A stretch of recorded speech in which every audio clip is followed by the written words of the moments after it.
हरि और हर यानी विष्णु और शिव दोनों का जहां पर एक सामूहिक रूप से दर्शन हो सकते हो वही है हरिहर। भगवान विष्णु का 10वां अवतार इसी संभल में। संभल की चर्चा जो सबसे प्राचीन पुराण है श्रीमद् भागवत महापुराण 5000 साल पहले रचा गया था। चिल्ला चिल्ला के हमारे पावन ग्रंथ इस बात का उल्लेख कर रहे हैं कि भगवान विष्णु का 10वां अवतार कल्कि में होगा। संभल तो हम सबकी आस्था का प्रतीक है।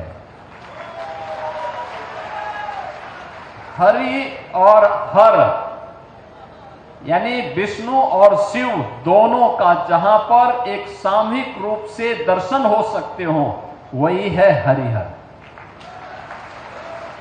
भगवान विष्णु का 10वां अवतार इसी संभल में। इसी संभल में हमारे पावन ग्रंथों ने माना है। बहनों और भाइयों, कुछ लोगों को यह विवादित विषय लगता होगा क्योंकि जिनकी पृष्ठभूमि ही विवादित है, जिनका पारिवारिक पृष्ठभूमि ही विरासत है, उन्हें हिंदू परंपरा में विवाद नजर आता है। लेकिन यह विवाद का विषय नहीं हो सकता है। यह विवाद का विषय नहीं हो सकता है।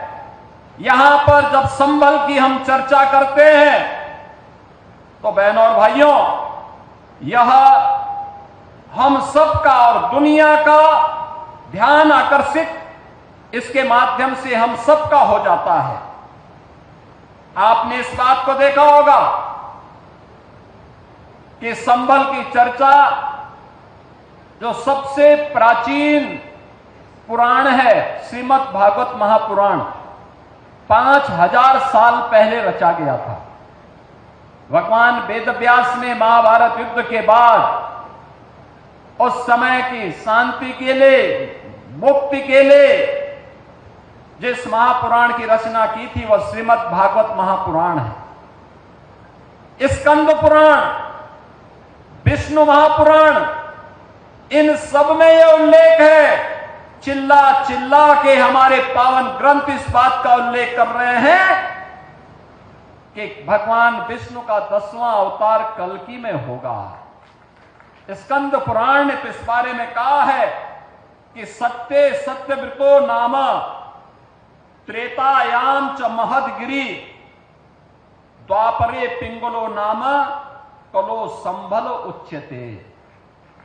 यानी संभल एक कलयुग का नाम है।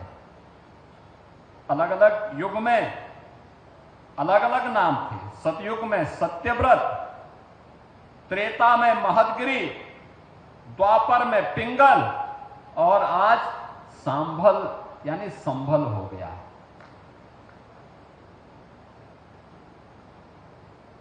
ये स्कंद पुराण कहता है और पुराण के ही इसी प्रसंग को अगर आप ध्यान में रख करके देखेंगे तो वही प्रसंग हम सबका ध्यान आकर्षित करते हैं। स्कंद पुराण ही इस बात का उल्लेख भी करता है जहां पर स्कंद जी महर्षि अगस्त्य से इस बारे में कहते हैं कि आकर्णे महाभाग पूर्वे सांभलेश्वरम गंगारथ प्रामध्य सतन क्षेत्रम च योजन त्रयम। यानी यह संभल के बारे में कि संभल नगर जो भागीरथी गंगा और राम गंगा के मध्य में है, यह 36 किलोमीटर की दायरे में स्थित है। इसके महात्म के बारे में, इसके क्षेत्रफल के बारे में यह स्पष्ट उल्लेख किया जाता है और श्रीमद् भागवत महापुराण में ही इस बात का उल्लेख करता है कि यदा चंद्रस्य च सूर्यस्य च तथा तिस्य बृहस्पति एक रासो समेस्यन्ते तदा भवति तत्कृतम। अर्थात चंद्रमा, सूर्य और बृहस्पति ये तीनों ग्रह जब पुष्य नक्षत्र के प्रथम चरण में एक साथ प्रवेश करेंगे तभी सतयुग का प्रारंभ होगा, जो श्री कल्कि श्री विष्णु के अवतार और सतयुग और कलयुग की संधि में होगा।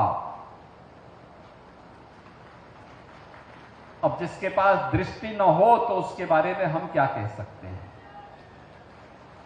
और संभल एक सच्चाई है।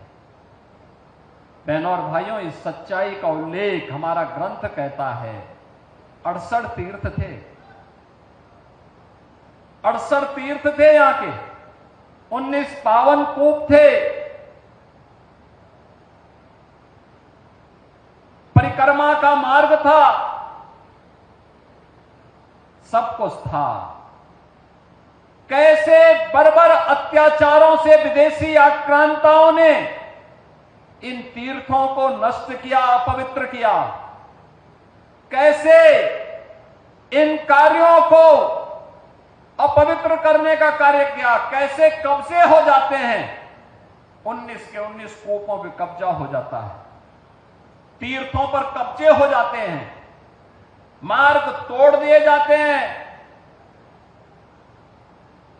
24 कोस और 84 कोस की परिक्रमा के मार्ग को बाधित किया जाता है।